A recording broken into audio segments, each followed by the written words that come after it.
Ladies and gentlemen, Krzysztof the Polish Geek, and finally welcome to the full review of Elden Ring DLC Shadow of the Erdtree. Yep, this was an insanely difficult DLC and it took me pretty long to beat, so although I haven't actually fully beaten it yet, I'm still haven't beaten the final boss, but I think I'm very much ready to give you a full review anyway. But yes, it took me a while to reach because it was so insanely difficult, and this game and this DLC is so massive, almost like a sequel.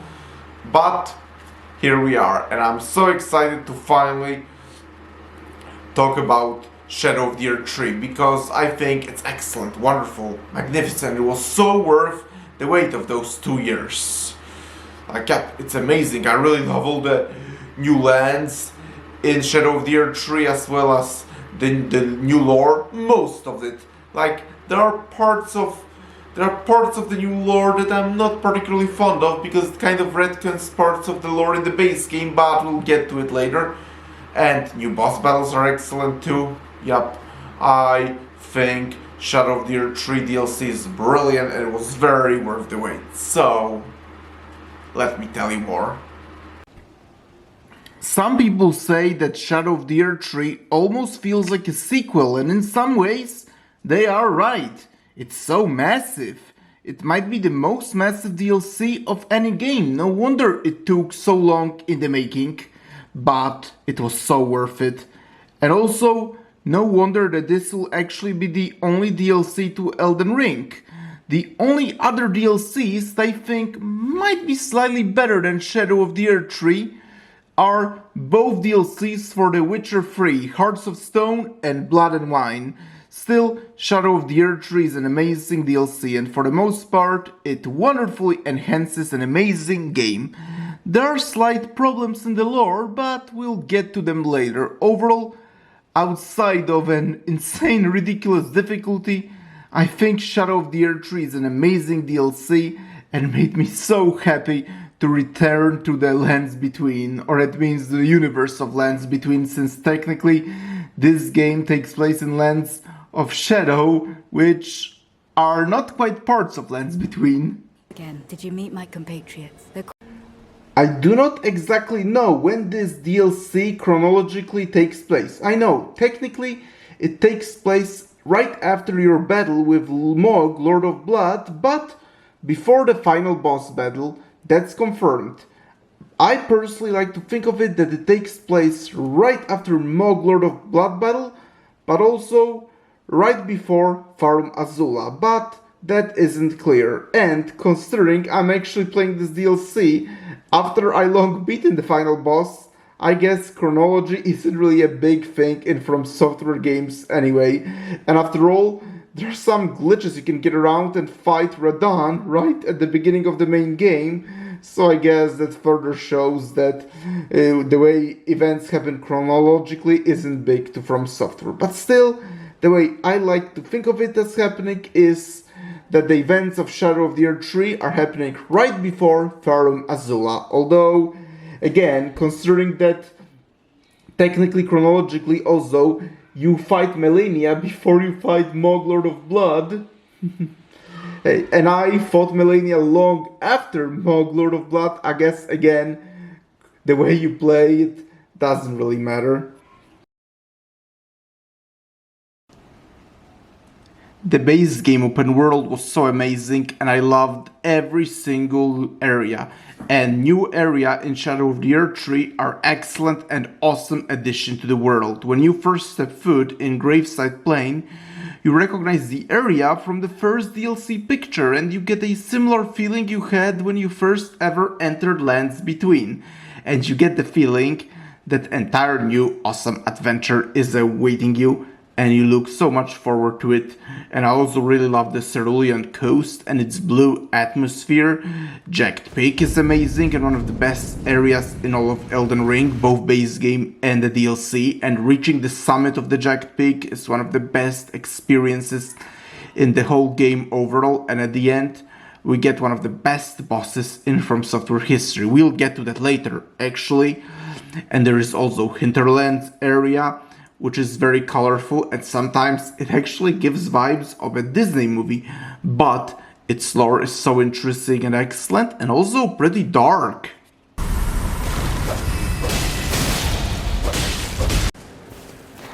And speaking of dark, another area that I really love is Abyssal Woods, which is literally one of the darkest areas in Elden Ring. And also what makes it unique is that at some points you actually have to use stealth to hide from enemies, because you really have no means to fight or defeat them. I heard that the only way to defeat them is actually parrying, but I'm not particularly good at parrying, especially in Elden Ring, so I just stealth around them. Although I do wish I could get better at parrying and actually kick the ass of these guys. Still, I love Abyssal Woods, although I can't say it's quite as scary as some people make it out to be, but maybe it's because the overall game already is pretty creepy and dark, so maybe that's why. But again, I really love Abyssal Woods, but I can't say the area is as scary and intimidating as some people make it out to be, although the stealth factor certainly is very unique. And of course, story dungeons and mini dungeons are back in their full glory. First, I'll talk of mini dungeons. In the base game, there are plenty of mini dungeons, and this game, they are even more awesome and unique, even if there are admittedly less of them, with also entirely new mini bosses at the end of each. I very much recommend doing mini dungeons, just like I did in the base game. It can truly help you get stronger and get much farther DLC. And besides, I just said, they're just so much fun and so awesome. And main story dungeons are actually even more awesome and unique. Base game had many amazing dungeons, with my favorite probably remember being Michaela's Erdtree and Volcano Manor, and Shadow of the Erdtree adds so many new awesome dungeons. Like there is Castle Ensis, for example.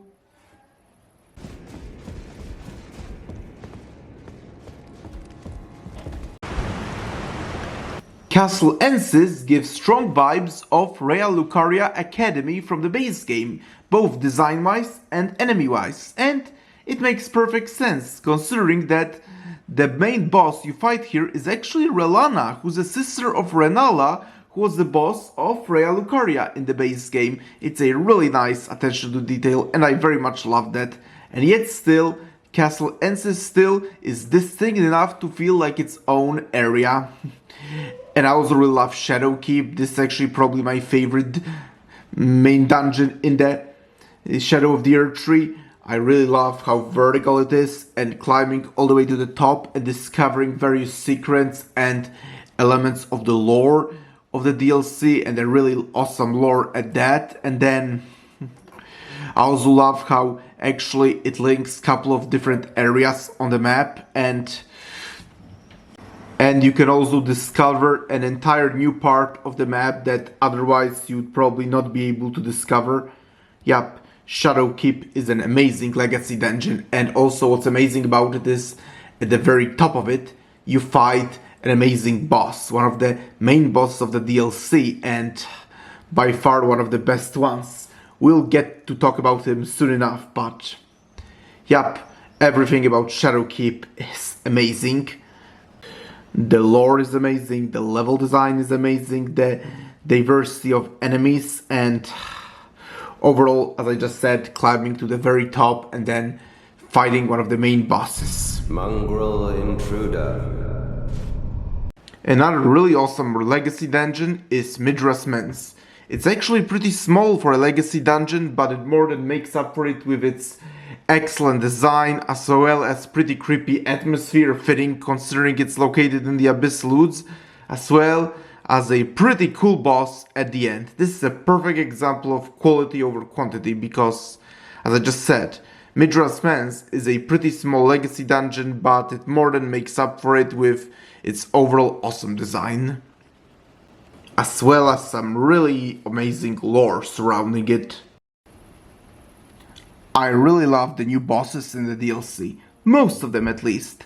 In the base game, there were too many repetitions, and while I think it made perfect sense for most of the mini-bosses to be repeated within such a massive game, I do think that some of the main bosses at least shouldn't be repeated, but This DLC very much doesn't do that. Almost every single main boss is very unique. And they're insanely difficult as well. Some of the hardest bosses that From Software has ever came up with. And I'm not going to lie, there are a couple that I think were outright unfair, and I won't lie, I did summon Mimic Tier for some of them, or some other summon I had an option to summon.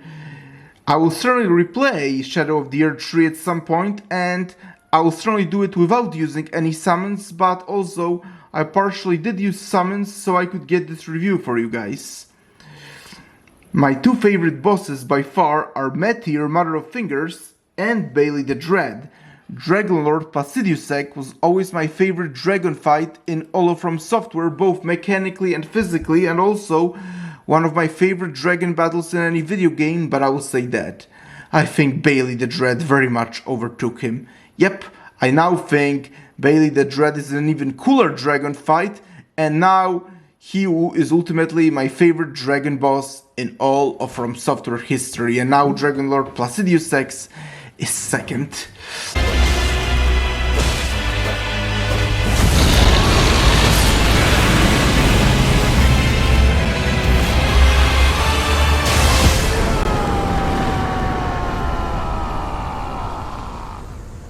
Bail the Dread! You shall haunt me no longer! And also, returning to Meteor, Mother of Fingers, she's by far the most creepy and disturbing boss that From Software has ever came up with, or one of them at least, and I think she's actually creepier than almost anybody from Bloodborne.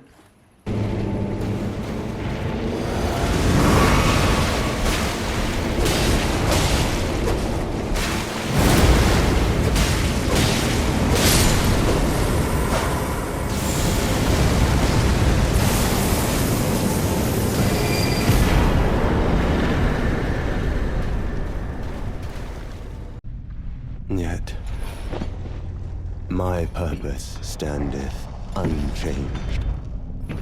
In the embrace of Mesmer's flame. And I'll also give a shout out to Mesmer the Impaler, the very boss that's been heavily featured in the gameplay and story trailers, and the battle with him in all its glory was very awesome, and it was probably everything we very much wanted from the battle. America, a curse upon thee.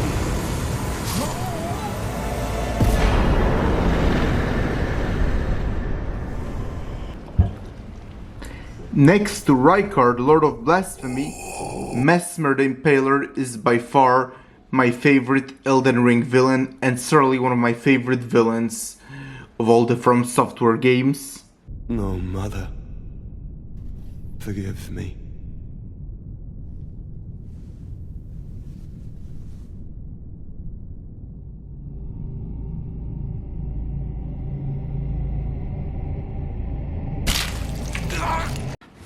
I will address the issue that I see plenty of people seem to have, and that's the issue of the final boss, because I got spoiled who the final boss was, and leaving out the insane and nearly impossible difficulty, although I'll say this, I still haven't beaten him. Only once got to phase 2, only to get squashed right away. And yes, that's how my fight with him looks like so far most of the time. I get defeated the minute I try to fight.